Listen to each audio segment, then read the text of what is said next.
This was actually worse than we thought. We'd skirted around the town, but as we came in from one of the more extreme angles as soon as we arrived, we were engaged with RPGs and small arms fire almost instantaneously. And we've basically been trying to drive these two trucks through, getting support from the Pathfinders on either side of us, but it's been crossover fire. It's been pretty horrendous, to be honest. And it's still going on. We've got one point of contact on it. The other thing's... We've got another one. No, let's go. Do you want to go now? Let's wait till they sort this out. Yeah. And then we'll fucking do it, okay? All right, just stand by for the water's coming in. That's 1-5 up there, and then you 1-2 to the Get rear. Mark to shout to me, because the net's busy. Yeah, mate, the other gun's fucked, mate. Yeah, I know. Ahead, the soldiers want to guide us through, trying to protect the damaged vehicle. There's incoming from left and right. The situation actually gets worse. The weapons on the towed vehicle have jammed. There's only one working, and it's in front of me. Under fire, Toby Meacham struggles to take it away.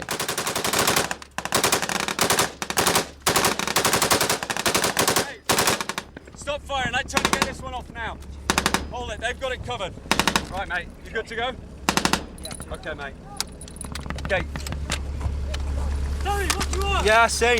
So let's check. Okay. Fire point! Stand by!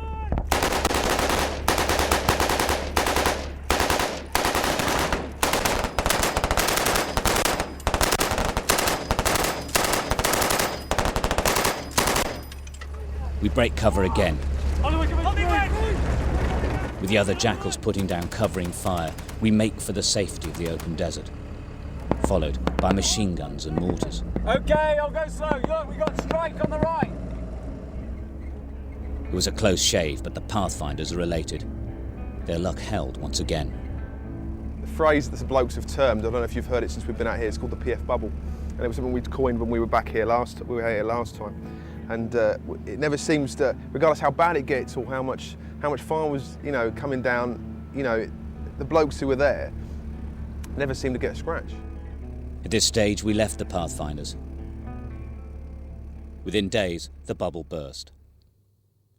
At the Musakala Wadi, Sergeant Scotty Patterson's truck is hit by an IED. He's medevaced by helicopter to Camp Bastion for emergency surgery, leaving the soldiers in the field.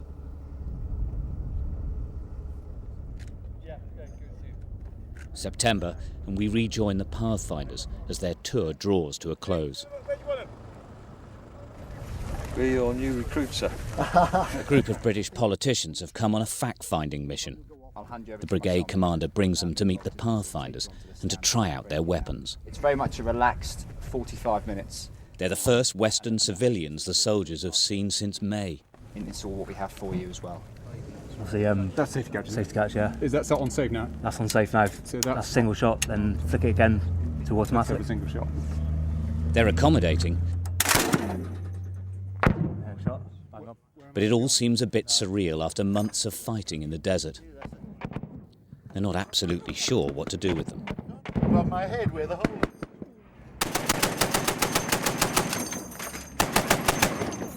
Oh, there's more of the bastards. Need to lock off first.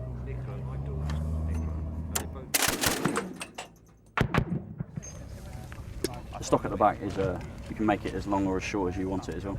Yeah, I need a bit longer. You've got your helmet on the wrong way round, so. You're right. There's my manly physique, you see in this one. Yeah. No. Oh, no, you have other ones.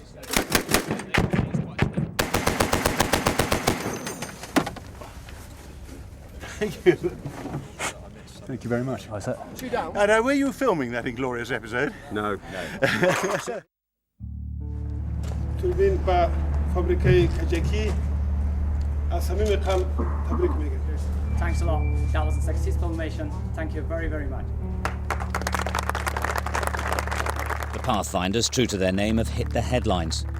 They found a safe route up to the Kajaki Dam for an enormous electricity turbine. Governor Mangle has come to Camp Bastion to say thanks.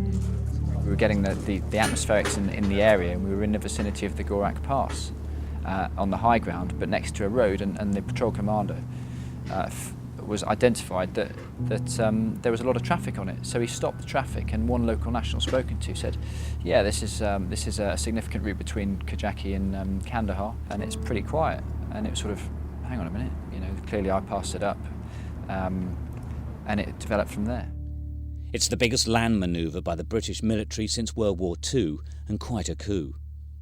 The turbine could provide electricity for the whole region, winning the hearts and minds of the people in its purest form. It's a great help to Helmand's top politician. The media would like to speak to us. He has the support of the British government as he's seen as honest.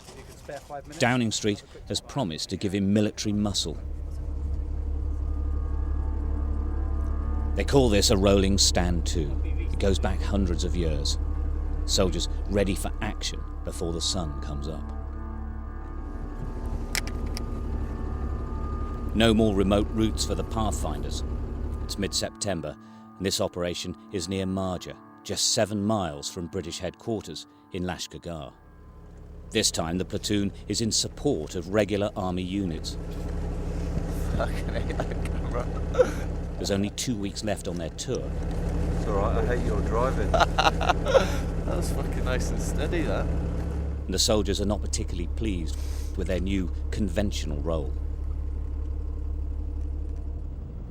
There's a change in tactics now. The men will be operating almost exclusively in the farmlands of the Green Zone, probing into villages and communities known to support the Taliban and the poppy-growing drug gangs. I see it as though the majority of the people that they work in these sort of villages are Taliban, but they're only Taliban the moment they pick up the weapon system. When they don't do that, they're just back to being civ pop. That's how I see it. You know, they're everywhere. People tell you what you want to hear, and then the moment your back's turned, that's when they're fighting you again.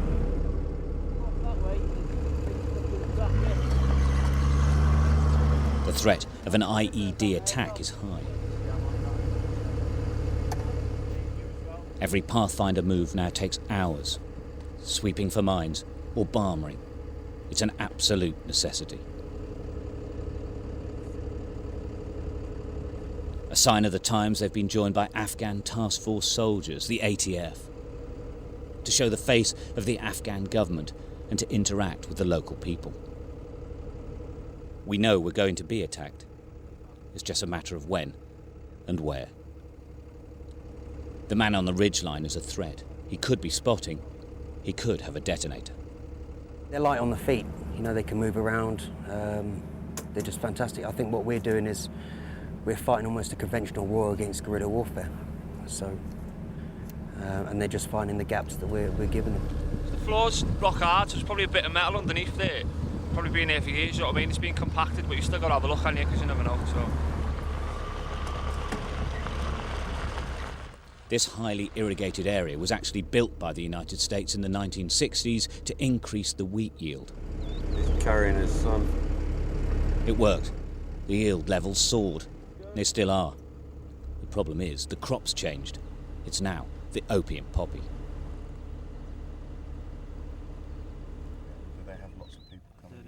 In a country that provides 90% of the world's heroin, Helmand provides 90% of Afghanistan's opium. They're in the midst of the latest harvested crop. Elders and Pathfinders discuss the way ahead. Ask them how the system works for, growing and selling a poppy. They said that when we grow poppy, so when we collect that, so we get this all to Marja, and we sell there in Marja in the market. It's their choice to grow it. They're not being made to grow it. Yeah. The local